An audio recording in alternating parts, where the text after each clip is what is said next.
Perang berkepanjangan yang terjadi di sejumlah wilayah seperti Rusia dan Ukraina, serta Iran melawan Amerika Serikat dan Israel, telah membuat blokade jalur pelayaran strategis sektor energi Selat Hormuz terus menciptakan ketidakstabilan dan ketidakpastian geopolitik dan geoekonomi.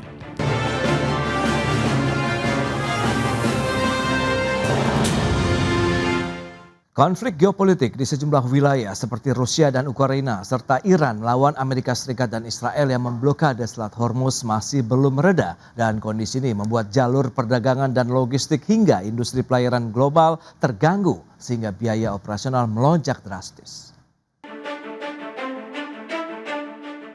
Perang berkepanjangan yang terjadi di sejumlah wilayah seperti Rusia dan Ukraina serta Iran melawan Amerika Serikat dan Israel telah membuat blokade jalur pelayaran strategis sektor energi Selat Hormuz terus menciptakan ketidakstabilan dan ketidakpastian geopolitik dan geoekonomi. Para pemilik kapal terpaksa mengambil rute alternatif yang lebih panjang dengan durasi perjalanan bisa mencapai 60 hari dari sebelumnya 20 atau 30 hari. Bahkan konflik Iran dan Amerika Serikat bersama Israel tidak hanya mengguncang pasar energi dan jalur perdagangan dunia, namun juga memicu lonjakan biaya logistik, perlindungan terhadap aset, kapal, hingga infrastruktur strategis di sejumlah negara, tidak terkecuali Indonesia. Di sisi lain, pemerintah Amerika Serikat seperti dikutip media menegaskan blokade angkatan laut di Selat Hormuz masih berlaku di tengah pembahasan kesepakatan dengan Iran untuk membuka kembali jalur pelayaran strategis tersebut. Sementara itu, harga minyak dunia terpantau kembali mengalami kenaikan pada perdagangan Senin 1 Juni 2026, baik jenis West Texas Intermediate maupun Brent. Setelah Israel memperluas operasi militer di wilayah Lebanon yang memicu kekhawatiran gangguan pasokan energi dari Timur Tengah. Berbagai sumber untuk ID Action. Ya, pemirsa, untuk membahas tema menarik kita kali ini, industri pelayaran dan logistik di tengah gelombang konflik global, kita sudah tersambung melalui Zoom bersama dengan Bapak Siswanto Rusdi. Beliau adalah Direktur Nasional Maritim Institute atau Namarin. Kemudian sudah bergabung juga Pak Trismawan Sanjaya, Sekjen Asosiasi Logistik dan Forwarder Indonesia atau ALFI. Langsung saja kita sapa ini. Halo, Pak Siswanto, apa kabar Pak? Apa kabar? Kabar baik, Pras. Baik, terima kasih atas waktu yang disempatkan. Yes, terima kasih juga Pak Trismawan atas waktu yang disempatkan. Baik, kita ke Pak Siswanto terlebih dahulu ya, terkait dengan kondisi global saat ini nih Pak Siswanto. Apa yang bisa kita cermati ya untuk dengan kondisi geopolitik yang juga sampai saat ini sebenarnya masih memanas ya. Rusia, Ukraina, Iran, Amerika Serikat, dan juga Israel juga di Timur Tengah yang akhirnya ini blokade Selat Hormuz pun masih berlanjut hingga hari ini. Lantas seberapa besar risiko global ini terhadap kinerja industri pelayaran di Indonesia khususnya nih, Pak Sis? Industri pelayaran kita ini kan jujur saja sebetulnya pemain kandang gitu ya. Sangat sedikit kapal kita yang beroperasi ke laut lepas ke luar negeri gitu. Kita lebih banyak bermain di dalam negeri. Kalaupun ada kapal-kapal besar itu kan itu dioperasikan oleh perusahaan-perusahaan pelayaran asing gitu loh. Kita hanya sebagai pemilik barang. Nah, cuman kan skemanya itu rata-rata kan CIF. Seluruh asuransi kemudian freight-nya itu ditanggung oleh pemilik kapal. Jadi walhasil kita cukup menerima di pelabuhan kita saja sehingga pelayaran kita nggak bergerak ke luar negeri. Ada beberapa paling terutama kontainer ya Pras ya. Kita ke Singapura, kemudian kita ke Tanjung Pelepas di Malaysia, dan paling jauh mungkin intra Asia ya, Hong Kong, Shanghai, seperti itu Pras. Oke, nah posisi Indonesia sendiri sebagai negara maritim dalam menghadapi ketidakpastian jalur perdagangan laut di dunia saat ini seperti apa nih Pak Siswanto? Posisi kita kan yaitu tadi dari sisi pelayaran kita bukan pemain, kemudian kita nih net importer. BBM kita diimpor, kebanyakan bukan dari negara Teluk ya, kita dari Afrika, kemudian baru belakangan ini mencoba membeli dari Rusia, tapi belum jelas kapan bisa masuk barangnya atau pengapalannya. Jadi kita seperti itu posisinya, pemain pemain cadangan lah kalau kita boleh sebut itu. Baik, itu dia dengan kondisi industri pelayaran di tanah air ya, meskipun konflik global masih terus berlangsung hingga saat ini. Nah, Pak Tris, dari sisi logistik Anda melihat bagaimana nih risiko global tadi, khususnya untuk sektor logistik kita? Iya, pas. Jadi memang kondisi kita ini tekanannya cukup besar selain dari perang Timur Tengah, lalu juga Rusia Ukraine, juga dampak dari geopolitik dan geoekonomi global, di mana seperti kita ketahui bahwa juga kita ada tekanan dari kurs rupiah yang semakin melemah, sehingga memang sektor-sektor ini, terutama yang dibebankan oleh kepada bahan dasar minyak bumi, itu sangat terdampak gitu. Di antaranya memang seperti kita ketahui bahwa industri-industri yang berbahan dasar dari minyak bumi itu sangat terdampak. Dan ini juga menjadi kesulitan tersendiri. Dari sisi sektor logistik pada intinya bahwa kita sudah ada kenaikan-kenaikan dari sisi sea freight, air freight gitu ya, dan juga asuransi maupun surcharge tambahan. Dari sisi domestik juga mungkin pasti perlu ketahui bahwa pelayaran domestik juga sudah ada beberapa kenaikan karena terkait dengan komponen daripada atau daya dukung daripada pelayaran nasional.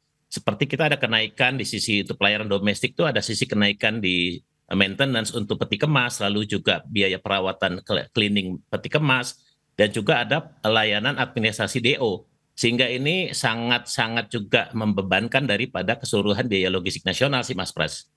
Oke, nah bagaimana Anda melihat dengan adanya kenaikan-kenaikan tadi begitu? Apakah ini ya akhirnya akan memberikan tekanan yang cukup kuat dan seberapa kuat dampaknya juga hingga saat ini? Mengingatkan konflik ini sudah berkepanjangan juga terjadi ini, Pak Krisnawan. Ya, ini yang kita diskusikan dengan pembeli barang dalam hal ini mereka yang sangat terbebani secara langsung dari sisi pembiayaan sebetulnya.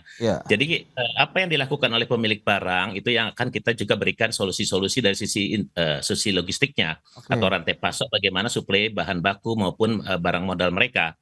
Jadi alternatif-alternatif yang kita berikan kepada mereka adalah melakukan intermodal menggunakan fasilitas pelabuhan-pelabuhan alternatif, sehingga menggunakan intermoda untuk mengejar daripada durasi waktu pengiriman barang mereka.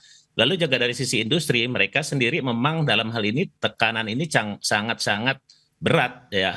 Di beberapa industri malah sudah melakukan pengurangan tenaga kerja karena kapasitas selain juga daripada bahan baku yang mulai sulit, mereka harus cari alternatif resource di beberapa sumber lain. Ya mereka juga kesulitan untuk ekspor gitu, sehingga daya saing ekspor kita juga melemah di sini untuk beberapa komoditi. Nah inilah yang mereka akhirnya terganggu dalam siklus roda industri mereka dan pastinya terdampak terhadap industri logistik kita juga tuh Mas Pras. Wow, cukup luas dampaknya terkait dengan kegiatan ekspor impor kita, begitu ekspornya juga mengalami kesulitan, begitu karena kemungkinan jalurnya juga terhambat ya, kemudian juga dengan importasi pun dan karena kita ada butuh bahan baku. Juga Mas Pras. Ya. Baik. Tambahan juga tadi disampaikan Pak bahwa transaksi internasional perdagangan internasional kita itu selalu memakai incoterm yang melemahkan pelaku logistik nasional. Di mana kalau kita import itu selalu barang itu kita terima di tempat atau istilahnya CIF atau door to door. Ya itu yang kita lakukan dalam importasi sehingga beban-beban biaya selalu ada di luar dan itu dilakukan oleh pihak pengirim. Begitu juga ekspor. Biasanya kalau ekspor pembeli itu menginginkan mereka yang ambil sehingga menggunakan fasilitas logistik mereka itu yang menjadi berat lagi untuk tekanan-tekanan di industri logistik nasional kita, Mas Pras. Tadi menarik dikatakan ada pelabuhan alternatif kemudian mengganti moda transportasi. Apakah ini menjadi peluang untuk industri pelayaran nasional kita? Kita akan bahas lebih jauh nanti di segmen berikutnya, Pak Suswanto dan Pak Tris. Kita akan jeda dulu sebentar ya. Dan pemirsa kami akan segera kembali usai pariwara berikut ini. Ya, terima kasih Anda masih bergabung bersama kami dalam Market Review pemirsa. Dan berikut ini kami akan sampaikan data. Kita akan cermati bersama seperti apa pergerakan harga minyak mentah dunia yang terdampak dengan adanya blokade di Selat Hormuz. Meskipun kita tahu upaya pembahasan begitu ya, bagaimana upaya-upaya membuka ruang diskusi antara Iran, Amerika Serikat masih berlangsung, tapi blokadenya masih tetap berlanjut juga begitu. Dan ini dampaknya dengan pergerakan harga minyak untuk jenis Brent, ini per tanggal 1 Juni sudah 93,19 dolar Amerika Serikat per barrel. Ini mengalami kenaikan dari hari sebelumnya di 91,17 dolar Amerika Serikat per barrel. Sementara rentangnya dari sebelumnya memang ada tertinggi di tanggal 26 Mei 96,75 dolar, turun sampai dengan 29, tapi kemarin 1 Juni sudah naik lagi sampai dengan 93,19. Dan berikutnya untuk harga minyak jenis berikutnya WTI atau West Texas Intermediate dari tanggal 26 Mei tercatat 93,96 dolar Amerika Serikat per barrel, sempat turun sampai dengan 87,12 dolar Amerika, kemudian di tanggal 1 Juni kemarin juga langsung mengalami kenaikan ke 94,32 dolar Amerika Serikat per barrel. Dan berikutnya bagaimana dengan dampak penutupan Selat Hormuz yang memang menjadi fokus banyak masyarakat dunia, pelaku ekonomi global begitu, mengingat ini adalah jalur yang cukup strategis untuk pengiriman energi. Ada kenaikan harga minyak dunia, kenaikan biaya logistik, biaya operasional, kemudian ada juga kenaikan biaya premi asuransi kapal dan juga barang. Ini dia dampak-dampak yang perlu kita cermati dan kita akan lanjutkan kembali perbincangan bersama dengan Bapak Trismawan dan juga Bapak Siswanto. Ya, dengan beberapa informasi tadi yang sudah disampaikan, nah, Pak Sis ini bagaimana Anda melihat kalau kita bicara mengenai tadi, kalau Pak Trismawan menyampaikan ada upaya strategi mungkin kita menggunakan pelabuhan alternatif, kemudian mengganti moda transportasi. Nah, peluang ini sebenarnya bisa diambil tidak sih untuk industri pelayaran kita begitu yang mungkin mengambil di rute tengahnya begitu misalnya. Pak Siswanto, silakan. Bisa, tetapi kan tergantung komoditasnya juga gitu loh, Pras gitu. Kita mau pakai pelabuhan antara yang mana gitu, itu kan tergantung misalnya tujuan barang atau ekspor kita gitu. Selama ini kan sebetulnya ekspor kita itu kan polanya dari Jakarta, dari Indonesia itu ke Singapura, transit di Singapura gitu. Atau kalau kita pakai jalur intra Asia, kita mungkin transit di Hong Kong, di Shanghai gitu. Orang-orang itulah yang akan mengantarkan barang tadi, ekspor kita itu ke tujuan akhir, entah di Amerika atau di Eropa gitu. Yang dari Singapura juga seperti itu. Jadi sebetulnya pola perdagangan kita, alur ekspor kita itu sudah memakai pelabuhan perantara selama ini gitu loh. Jadi apa yang kita mau cari lagi pelabuhannya gitu loh. Kita kan tidak memiliki kapal yang langsung datang ke Indonesia dari misalnya mana kita tujuan kita ekspor Amerika, tidak datang kapal yang membawa barang ke Amerika itu ke Tanjung Priok gitu loh, Pras. Jadi gimana kita mau menyampaikan seperti itu kondisinya? Itu karena memang keterbatasan jenis kapalnya kah atau apa nih Pak Sis begitu yang membuat tidak ada rute langsung lah bisa dikatakan begitu? Jadi begini, pertama pelabuhan-pelabuhan kita kan pelabuhan-pelabuhan yang draftnya dangkal gitu. Sementara kapal-kapal besar itu tuh yang langsung ngangkut barang itu tuh udah draftnya dalam sekali gitu loh, Pras. Ntar nyangsrang di pelabuhan Tanjung Priok gitu loh, atau ke pelabuhan di Surabaya. Jadi akhirnya kita mencicil barang-barang kita ke Singapura, ke Tanjung Pelepas. Di samping itu ini skema perdagangan tadi gitu loh, ada FOB atau CIF tadi gitu loh. Jadi kita sangat tidak diuntungkan dalam perdagangan internasional gitu loh, Pras. Karena itu yang pertama. Yang kedua juga begini, barang kita kan nggak banyak, Pras. Yang peti kemas kan nggak banyak. Yang banyak itu kan kita batu bara, nikel, CPO, kan itu yang banyak. Dan itu kan diangkutnya pakai kapal-kapal bulker kata orang, kapal-kapal yang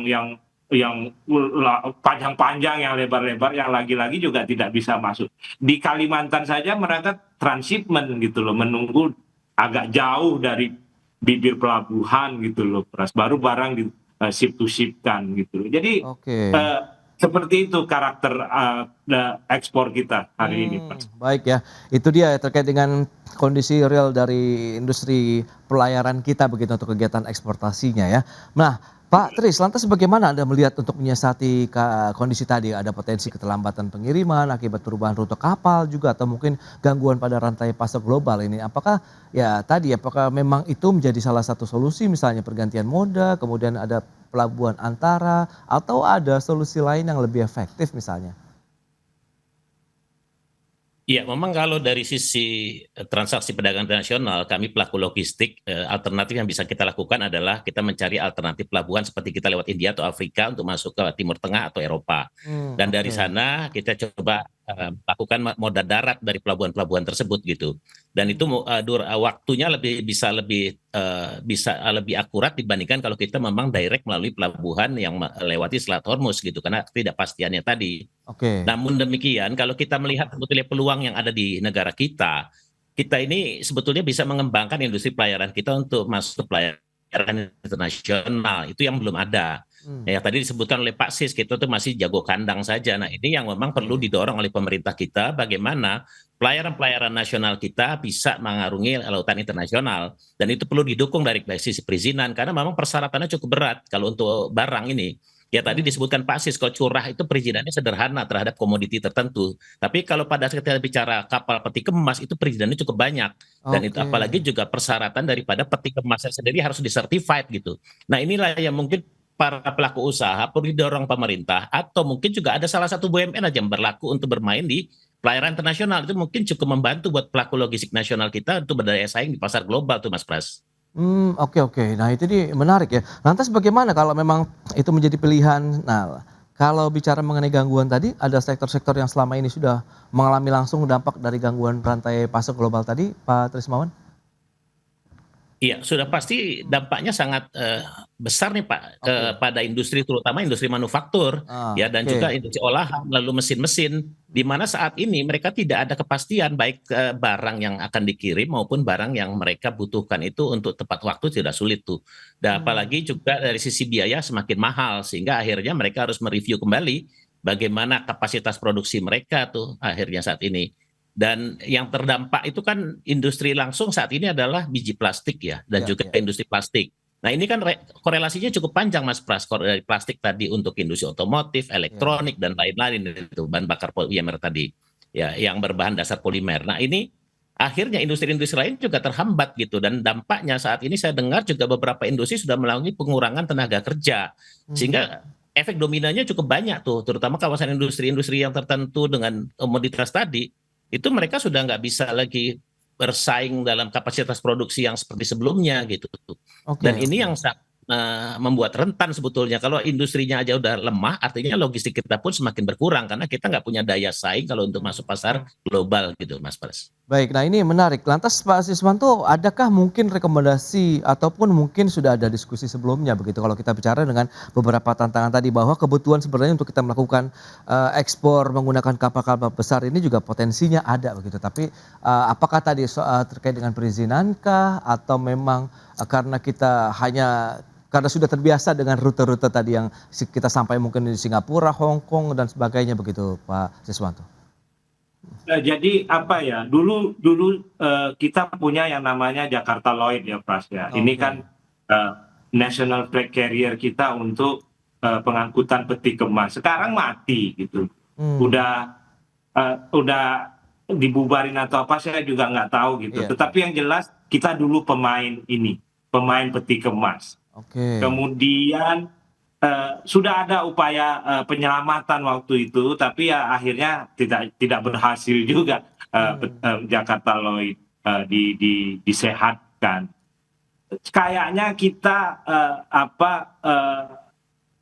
menjadi bangsa yang sudahlah, kita jadi perantara saja atau rent seeker saja gitu loh. Dan ini diapakan oleh negara gitu loh, diadaptasi atau diadopsi oleh negara prinsip ini. Negara kan nggak mau repot. Apa sih susahnya kalau bisa bikin PT DSI? Apa susahnya bagi negara membikin pelayaran raksasa gitu loh, yang kerjanya mengangkut barang ke luar negeri saja, Jakarta keluar, balik lagi, Jakarta keluar, begitu saja. Apa susahnya kan? Kalau DSI bisa, ini juga pasti bisa gitu loh. Baik. Oke, kita akan lihat seperti apa nanti potensi dari prospek industri pelayaran, kemudian bagaimana strategi berikutnya dari industri logistik. Kita bahas lebih jauh lagi di segmen berikutnya. Kita akan jeda kembali sebentar, Pak Tris dan juga Pak Siswanto. Dan pemirsa tetaplah bersama kami. Baik pemirsa, kita akan lanjutkan kembali perbincangan menarik ini bersama dengan Bapak Trismawan Sanjaya, Sekjen Alvi, kemudian juga ada Pak Siswanto Rusdi, Direktur dari Namarin. Nah ini menarik. Nah, Pak Trismawan, ini bicara mengenai sektor logistik, tadi sudah disampaikan begitu, memang perlu ada dukungan yang kuat juga dari sisi pemerintah. Lantas bagaimana? Anda melihat langkah-langkah yang perlu dilakukan untuk membantu industri logistik ini masih tetap bisa berekspansi lah, melakukan aktivitas bisnisnya, meskipun kita tahu gangguan rantai pasok global ini menjadi tantangan tersendiri bagi sektor logistik kita begitu, Pak Tris. Ya, Pak. Jadi begini Pak, logistik itu kan menjadi fondasi sebetulnya dalam perekonomian atau perdagangan kita saat ini, dan kebijakan terhadap industri logistik harusnya menjadi fokus pemerintah gitu. Ya, dan ini juga bagaimana pemerintah membuat kebijakan yang mendorong pelaku usaha logistik nasional kita bisa berdaya saing di tingkat global. Ini yang menjadi catatan dan tantangan saat ini memang. Artinya kebijakan kita itu belum mendukung ke arah kemudahan atau penyederhanaan perizinan yang bisa memudahkan pelaku usaha logistik kita untuk berkembang. Saat ini kita melihat bahwa kebijakan yang ada dulu ada namanya Sisloknas, Sistem Logistik Nasional. Itu pun akhirnya juga tidak jelas kemana arahnya lagi. Lalu ada National Logistic Ecosystem. Kita juga nggak melihat lagi terusannya akan seperti apa. Sehingga ini kita melihat bahwa kebijakan pemerintah belum fokus membenahi rantai pasok dan logistik kita secara nasional. Dan ini menjadi sangat penting, apalagi negara kita negara kepulauan. Penting adanya Sisloknas yang menjadi acuan buat daerah menjadi Sislokda, sehingga penerapannya bisa menjadi lebih efisien dan ekonomis buat perilaku logistik di bangsa kita sendiri. Dan ini yang kebijakan yang ada selalu menjadi hambatan memang seperti perizinan saja. Kayak perizinan usaha kita selalu dihambat dengan adanya kebijakan-kebijakan baru seperti terakhir kemarin ada KBLI yang merubah lagi diversifikasi industri kita ya di logistik terpecah-pecah juga dan akhirnya menjadi gangguan juga dari sisi perpajakan, ya itu karena korelasinya cukup panjang tuh kalau dari KBLI tadi. Lalu juga ada kebijakan dari AHU sendiri, administrasi hukum umum gitu ya, bahwa pelaku usaha sekarang setiap kali RUPS harus memberikan pakai notaris segala ini kan biaya-biaya tinggi yang akhirnya menghambat perilaku usaha. Belum lagi kebijakan-kebijakan industri logistik kita itu masih ekosektoral gitu. Berapa lembaga dan instansi yang ikut terlibat dalam industri logistik kita. Selama ekosektoralnya dominan, maka ini nggak akan pernah selesai urusan logistik di bangsa kita. Makanya perlu mungkin satu badan khusus, badan ad hoc yang menjadi di bawah presiden, menjadi regulator dan atau juga pengawas dalam bagaimana keberlangsungan rantai pasok di negara kita.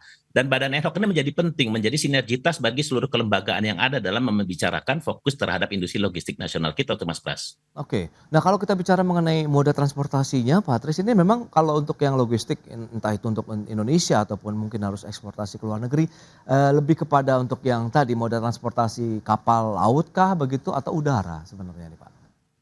Ya itu tadi Mas Pras, kita juga kan kalau kita lihat dari sisi flag carrier kita di udara aja ya Garuda itu juga kalah bersaing kan dengan flag carrier dari negara lain gitu. Karena memang infrastruktur dukungan pemerintah buat flag carrier negara lain cukup kuat. Contoh kita bicara salah satu brand saja pemainnya yang dari Eropa itu apakah DHL, Schenker. Mereka dukungan pemerintah cukup ketat kuat dan mereka juga penyederhanaan perizinan mereka cukup fleksibel untuk bisa mendorong pertumbuhan industri mereka. Nah ini kalau kita melihat sekarang ya untuk masalah flag carrier untuk barang di kita saja itu sangat sulit gitu. Sehingga kalau kita bicara untuk penguatan di udara juga kita butuh bagaimana effort lebih, apalagi di laut nih mungkin pasti bisa bicara banyak. Di laut ini nggak semudah di udara mungkin ya, karena kita juga bicara harus bagaimana interaksi dengan pelabuhan-pelabuhan yang tadi tuh kapasitas angkutnya seperti apa bersaing dengan pelayaran-pelayaran besar yang juga mereka sudah bersinergi, berkolaborasi. Mereka bikin satu konsorsium besar, contoh di Jepang mereka beberapa pelayaran bikin konsorsium, di beberapa negara mereka juga bikin konsorsium. Nah kita itu kalau bersaing yang cukup dengan giant-giant di industri pelayaran dunia itu mungkin semakin lebih berat sebetulnya. Tapi tidak mungkin untuk juga masih memungkinkan kita melakukan mengambil kesempatan melakukan perubahan-perubahan. Contoh kita melakukan aja penguatan di lingkup ASEAN ataupun Asia. Karena kita harusnya punya kekuatan di lingkup ASEAN gitu. Kita punya kekuatan untuk sampai di Asia Tenggara saja. Itu yang mungkin bisa kita lakukan menjadi dominator atau menjadi leader dalam hal masalah pelayaran di kawasan ASEAN. Oke, baik Itu Pak. Ini menarik ya Pak Trismawan. Nah, lantas bagaimana Pak Tris?